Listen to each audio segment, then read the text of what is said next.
Dahil walang pasok today kasi may bagyo. Kaya yung mga kids natin, turuan natin magsulat at magbasa. Ayan na yung siya namin. Oh, nagsusulat na. Mamaya-maya magbabasa na din yan. Pabasahin natin. Nay? Sige. Pagbasa tayo. Pagsasanay sa pagpasa. S. Ay, meron pala yan. M, mata. S, sisil. E, eroplano. E, ilaw. M. Sige. M. S. E. E. I. E. Ang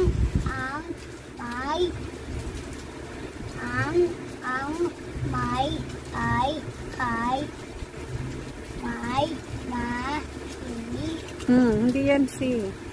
Ano to? Sin. Is. Ano to? Mais. Ano to? Mais. Ulit sentence. Ulit.